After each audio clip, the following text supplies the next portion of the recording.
Om Namo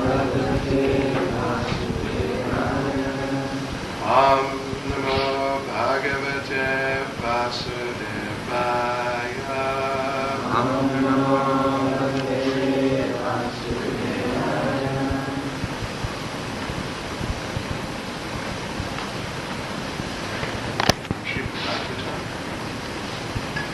Canto 8, Chapter 5, the demigod's appeal to the Lord, text 49. Yatahi skanda shakanam Yatahi skanda shakanam taror mula vasechanam Taror mula vasechanam evam aradanam Vishnu Evam Radhanam Vishnu Sarvesham Atmanaschahi. Sarvesham Atmanaschahi. When one pours water on the root of a tree, the trunk and branches of the tree are automatically pleased. Similarly, when one becomes a devotee of Lord Vishnu, everyone is served, for the Lord is the supersoul of everyone.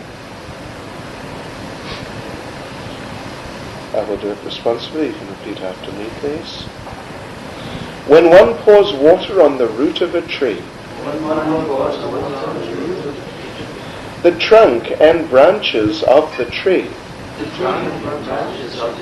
are automatically pleased. Similarly, when one becomes a devotee of Lord Vishnu, everyone is served, for the Lord is the supersoul of everyone.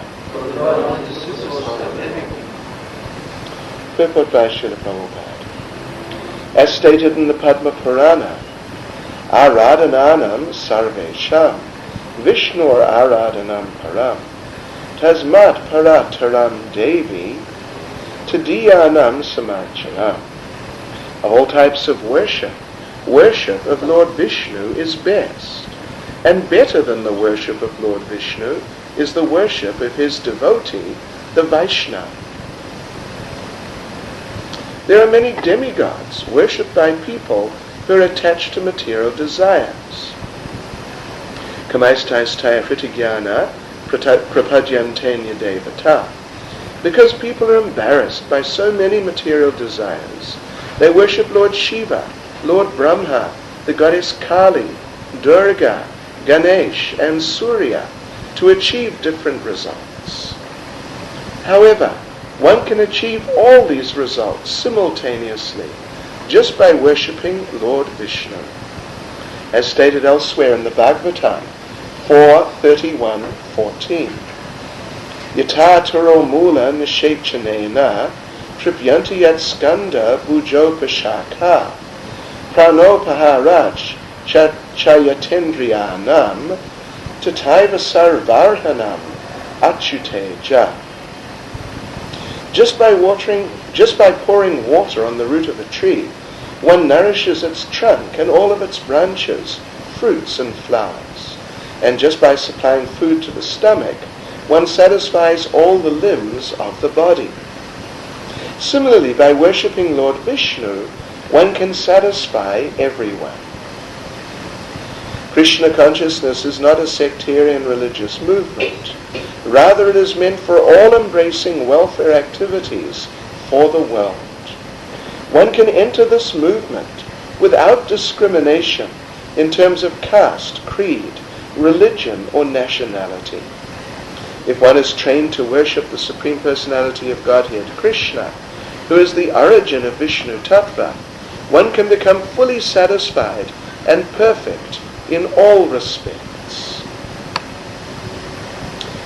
Yatahi skanda shakhanam taror mula vasechanam evam aradhanam Vishnu sarvesham atmanaschahi.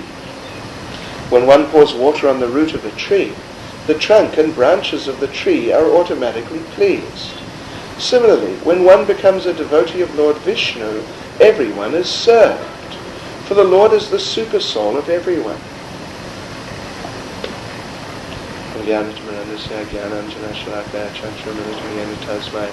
Shri Gurudev Namaha. Shri Chaitanya Manobhishtam Stapitam Yena Bhutale Swayam Rupa Kadamayam Dadati Svapadadikam Panchakaptribhyascha Kripasindivyavacha Aditanam Pavanebhyo Vaishnavebhyo Namo Namaha.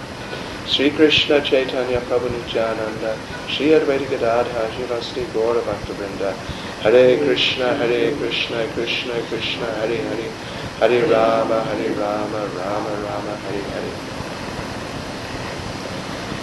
Yes, so this verse is very well known actually. The message, at least of this verse, is very prominent and very important in Krishna consciousness.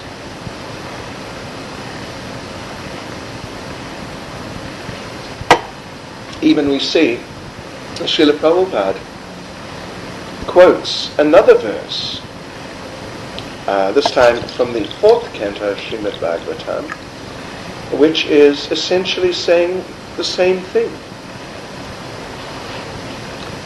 In fact, it is saying the same thing, actually.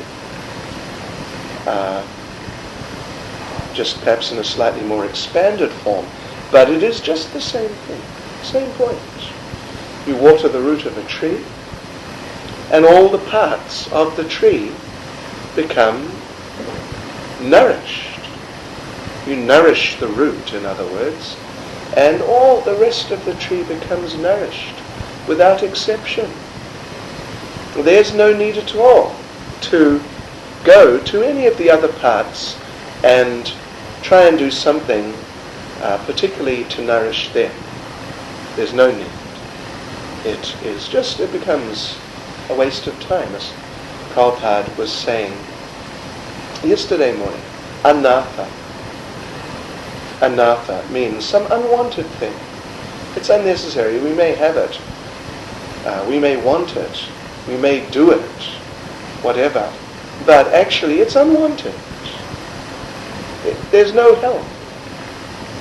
Rather, it's a waste, actually. It's just a waste. Something unnecessary and just useless. So, to go around watering the leaves and branches and fruits and flowers and twigs and so on and so forth on a tree is just a waste of time. It's quite unnecessary. There's no need. Don't bother. What a difficult and involved activity that would be. So much time and so much effort would have to go into it. But if one actually just put the same water on the root, just like that, then in no time, just like that, in a matter of seconds, you would have done the needful to satisfy all the parts of the tree without having to go through that painstaking process, climbing around and so on like that. Yes, so that endeavor, climbing around, trying to water everything, would just be anatha, actually. Just some useless, unwanted thing which is no help at all. Even, you might say, well, if I put the water directly on those different parts, then maybe they would get some special nourishment. Maybe it would just, even though they get it through the watering the roots, but this would be, like a special gesture of taking special care, and so therefore it would be better. But no, if you water a leaf or a flower, then that leaf or flower does not get the same benefit, as much benefit, as if you just put the water on the root, because then there's that system for distributing the water and its benefit in the right way. Otherwise you put a little water on a leaf, it won't really help the leaf. Yes, so in a similar way, the point being made here by Lord Brahma is that if we simply satisfy you, then we're doing the best thing to satisfy everyone else. We may try going to each one individually, giving you this, giving you that, trying to help them in different ways. But we would not be helping them in the same way as if we simply please the Supreme Personality of Godhead. This is a very important point in Krishna consciousness. In fact, it's so important we see here that there are actually two verses. There are two verses in Srimad Bhagavatam which are saying specifically the same thing, the very same thing. And we've mentioned before, some of you might recall, how in the Bhagavatam, in the 10th canto, there's a story of Paundraka. And in the beginning of that chapter, Shukadev Goswami, he explains what a fool Paundraka was, that he would challenge Krishna. That I'm Vishnu, you are not Vishnu, I really am, but you have stolen my symbols. The lotus, conch, club, and chakra, and I want them back. So Paundraka, he was such a crazy fellow. Shukadev Goswami there, in the beginning of that chapter, he mentions that there was one fool named Paundraka, and he was trying to do like this. And then a few verses later, he says something similar. The message, at least, is the same, although the words are not exactly the same. So one of our acharyas, in commenting on the second verse, he makes the point that it is very significant that Shukadev Goswami has repeated what he said. Yes, it means this is a very important point. We should really take note of it. Special note. He says that Srimad Bhagavatam has got so much information compressed into it. He says it is a relatively small book for those of us who are having difficulty finishing Srimad Bhagavatam. It is a relatively small book. And there's so much information that normally Shukadev Goswami says things very briefly and only once. In other literatures, Mahabharata, Ramayana, and various other literatures, you find much more lengthy descriptions of different situations and people and events and so on. Here, like on Ram Navami we read about the pastimes of Lord Ram. In Srimad Bhagavatam there are just 2 chapters. There's very little. So, Shukadev Goswami, or rather one of our acharyas, makes the point that the fact that Shukadev Goswami has repeated this statement means it's very important. So here, Srila Prabhupada is drawing our attention to the fact that this statement is also repeated. Very clearly it's the same statement, and it's being repeated in Srimad Bhagavatam. Such a small book. It's only 18 volumes, 18,000 verses. It's very small. And everything's condensed and expressed so succinctly and so much to the point without excessive verbiage. So it's significant that this verse is repeated. So this is an important point in our philosophy, that we are surrounded by so many people, and particularly those who we're more intimately connected with, family members, close friends, so on and so forth.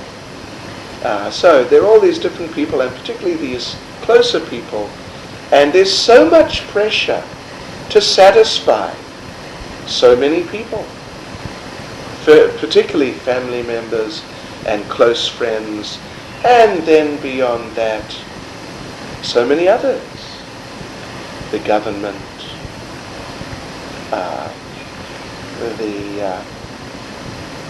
the forefathers, and so many different people, actually. There's so much pressure to satisfy so many people and leave Krishna till last, as the famous little Hindu shloka goes, Mata, Pita, Guru, Mother, Father, Guru, God. You're familiar with that one? Yes. Mother, Father, Guru, God. You know, God is out there somewhere. And we assume that when they say mother and father, then their brothers and sisters and all come in too, because after all, you know, your uncle is sort of just like an extended father, that's all, really. And then you get to God. But by that time you probably ran out of whatever there was to give. So actually the fact is, God comes first. God comes first. And if we really first of all want to do the right thing and mold our lives so that we actually become successful and achieve the goal of life, if we want to do that, then we should acknowledge this. That's the first point. That all these so many other people that we're meant to satisfy, or at least according to certain standards we're meant to satisfy, but don't worry about them too much. Certainly don't put them before the Supreme Personality of Godhead. Don't do that. So put Krishna first. Try and please Krishna first. And make that one's business in life, one's focus in life. And work towards achieving that as the goal of life. This is very important. This is Krishna consciousness. And other things, they may pass as piety, kindness, sense of responsibility according to material standards, and so on.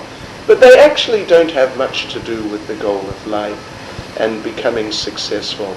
In fact, in one way or another, individually or collectively, these types of activities add up to distractions. That's all. That's all. Very nice distractions, perhaps. Very pious distractions. We'll be distracted very nicely. But nonetheless, still distractions. So what does that mean? Anartha again. Unwanted, useless things.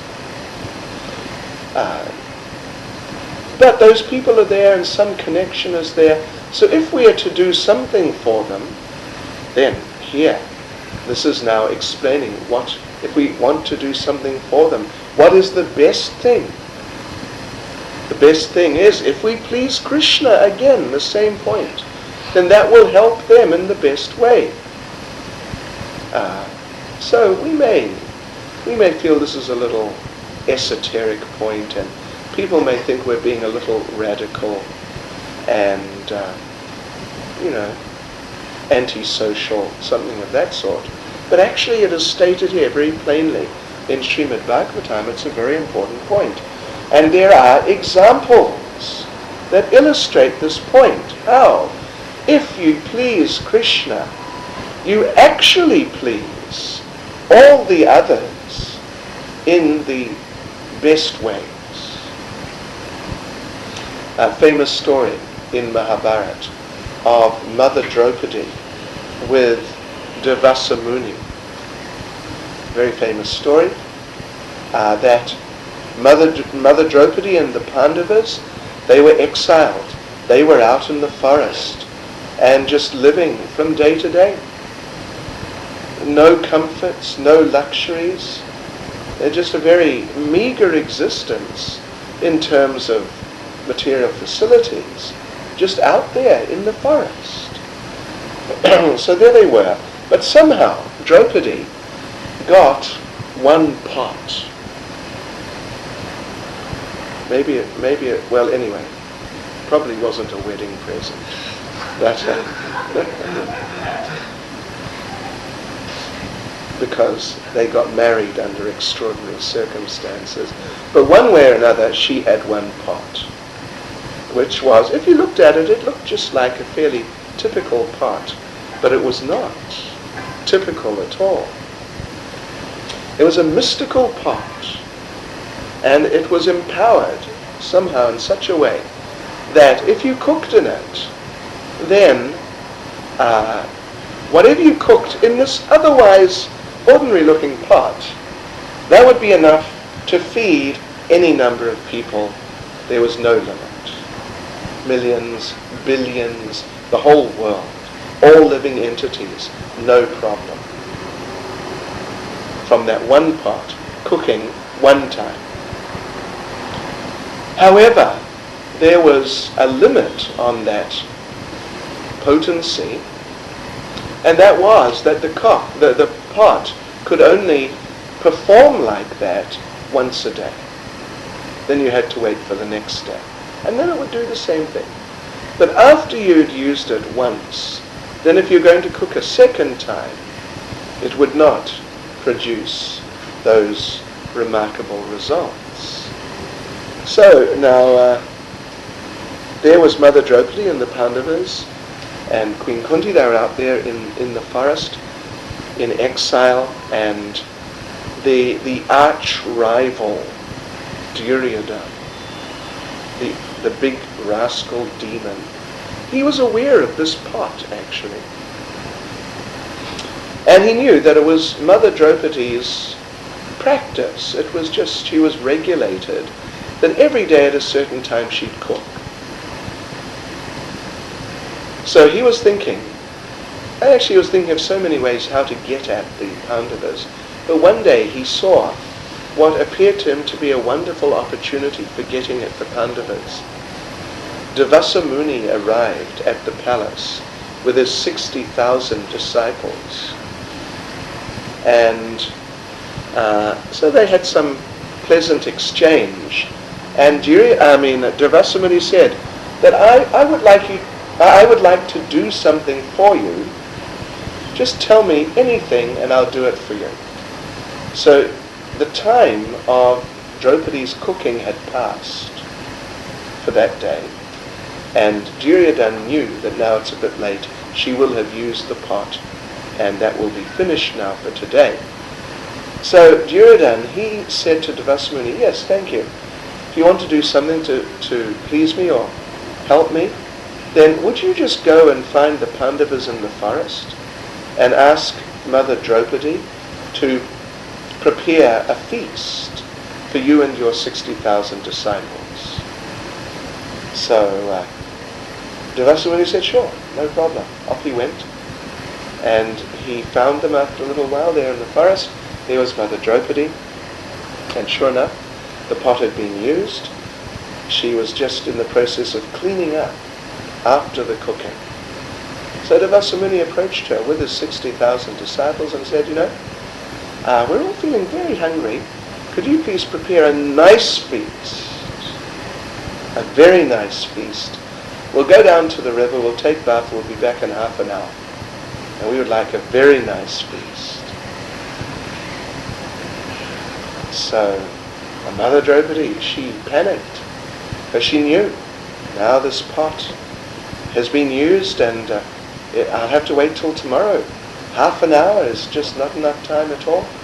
We would have to wait till tomorrow, but this Durvasa Muni, if he comes back in half an hour and there is not a feast, then he's a very, sort of sensitive person, oversensitive, and he'll just react.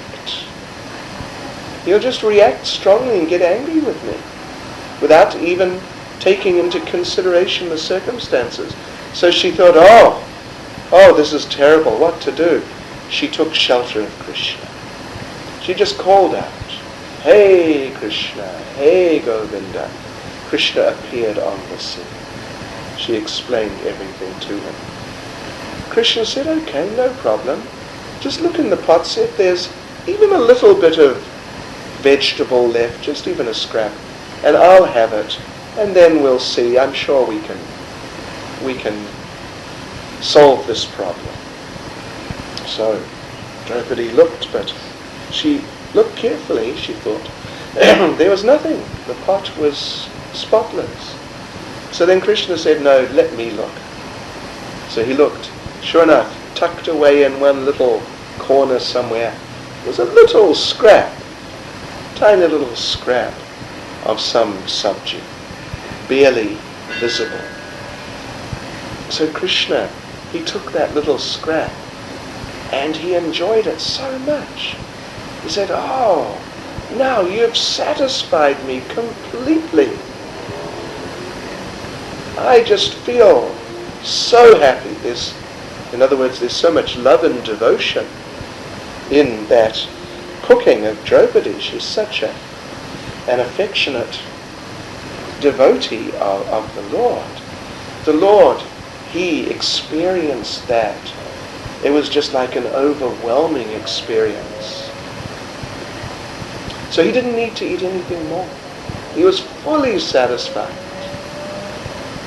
Now, what do they say? Meanwhile, down by the river, Devasa Muni and company were taking their bath and chatting about, "I hope she makes this." "Well, I hope she makes that." They were contemplating this upcoming feast, supposed feast. There they were in the river. Suddenly, they felt a change in their bodily conditions. Suddenly, they felt like they had eaten a big feast. In fact, they were just able to stagger out of the river and sort of collapse on the ground. And they were sort of huffing and puffing and saying, "Oh, big feast. I overdid it. But what? But I didn't eat anything. What happened?" So Devasa Muni, all of them, they felt like this. They were just bloated practically. And Devasa Muni said, "She's preparing a big feast for us. But if we go back like this, we won't even be able to look at the food. It'll be too much. And we'll look like total fools and rascals. We cook a big feast and we come back and we just don't eat anything. So we can't do that. So let's just escape."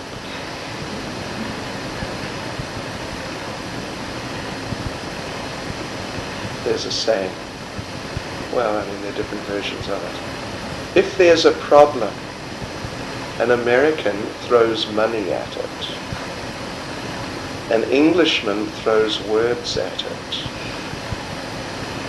And some other does something. And somebody else turns their back and walks away from it. I know some Italian says it's time for a siesta. Or, all these funny little things. And some nationality, they just turn around and walk away from it. So that's what they decided to do. We can't face her. It'll be too much. So we won't face her. Let's just go. It wasn't our idea to come here anyway. So let's just go. So they did. And Krishna there with Draupadi. Draupadi was hoping that he would just manifest some massive pile of first-class prasada, but he didn't. He just sat there saying, "That was really nice. I'm so happy, thank you." So she was still in anxiety, but then after half an hour, no one came. After 45 minutes, after an hour, nobody came. So they didn't even say anything, they just went. So this is a real case history then of how this principle actually worked, how it works. Now, we might say that why doesn't it work today? Does it work today? For what? Because, we're trying to please Krishna. We're trying to serve Krishna. But we don't see that everyone's becoming satisfied. Actually, we find, rather, everyone is becoming more dissatisfied in general, just with life and their lives, and they're not becoming more God conscious. So what is the situation? Is this a defect? Is this only true under certain circumstances? Well, no, not really. Actually, it's true. It is true. But sometimes the Supreme Personality of Godhead, He delays something happening to put more pressure on, to bring something better out of the devotees particularly. Yes. There are many cases like that, where Krishna apparently has not reciprocated with the devotee. So the devotee has had to strain more, do more, try more to please Krishna. Then the result may come. So even we experience such things happening. So what is it? Is it that Krishna is whimsical or just inconsistent, or, we're discussing this in Brihad Bhagavatamrita. Is He indecisive? Is He deceptive? Yes. Or different things like this. Well, the answer is no. But He is independent. He is independent. But whatever He does is to bring out the good in the devotees and for the devotees. So even if we are trying to be Krishna conscious, spread Krishna consciousness, but people are not taking it up as much as we would like, rather they're taking up sometimes some silly things, some terribly silly types of practices, spiritual practices, material practices, just some really foolish things, and overlooking the great value of Krishna consciousness. But it is really just Krishna trying to put a little more pressure on us, so that our desire to serve Him, our desire to become Krishna conscious, our realizations about reality in general, these things become much stronger. And in this way we become stronger. And that will help us actually to become Krishna conscious. If Krishna just handed us everything on a plate and we didn't have to make any effort, it would not be good for us. So all these tests and, apparently things are not, the movement or the spread of Krishna consciousness is not happening as quickly as we might like. This is all for our benefit, as sometimes we say, it is character forming. Sometimes people say something is character forming if it's just tough. But actually it's character forming. Actually it's character forming. That the devotees feel impelled to surrender more and try more and cultivate pure consciousness more. If things are not always just working out very quickly in exactly the right way. But still the principle is there, even though we may not see it so quickly, that if we stick to serving Krishna, we're doing the best thing, for example, to please our parents, who of course would like, that we become successful materialists, at least in so many cases. And you can go to the temple on Sunday sometimes, something like that. So you can be Krishna conscious. What's the problem? But there is a problem. There is a problem. So actually we should really, first and foremost, try to become Krishna conscious. And in that way, we're doing the best thing to satisfy our parents and other relatives and the whole world. The whole world. Even though our parents may not turn around after a little while and tell us, well, we don't want you to get a job any longer. We just want you to be a devotee because it's so nice. Even though that may not happen. But still this point is true. That if we satisfy Krishna, it is the best thing we can do for everyone, and they will benefit. And the benefit will be manifest in due course. Just like one final little example. Srila Prabhupada, one devotee once was saying to Srila Prabhupada that in certain countries back in those days, in the 70s, our movement was facing a lot of interference and so on from certain governments. Some governments, like I think it was Argentina, they closed our movement down on the spot. They walked in and it was over. Military government. Everything was stopped. On the spot. Just like that. No notice, no nothing. Everything finished. So there were things like this were happening in some places. So the devotees wrote to Prabhupada and said, they're trying to stop our movement. Maybe if the governments around the world become more demoniac, maybe our movement will be stopped. And the whole effort of Krishna consciousness, everything will be stopped. So this is now, maybe in mid-70s, so 25 or so years ago. Prabhupada's response was, it's too late already. They can't stop us. Even if they try, it's too late. Prabhupada said, because we've distributed so many books already. Yes. And they are like time bombs. They may not have gone off already and shown very clearly some very dramatic effect, but it's just a matter of when, that's all, not if. Yes, so Prabhupada made that point. It's already too late. That was 25 years ago. Yes. So the effect will manifest, even though for the sake of keeping us on our toes and related types of concerns of Krishna about how we're doing. Even though things may not immediately come to this point, as the two verses are describing, but it's just a question of time, that's all. So we should carry on confidently with our Krishna conscious activities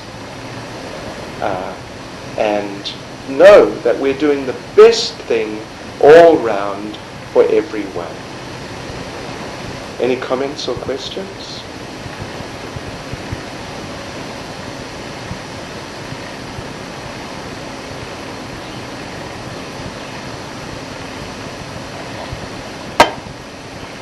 Srila Prabhupada ki jai.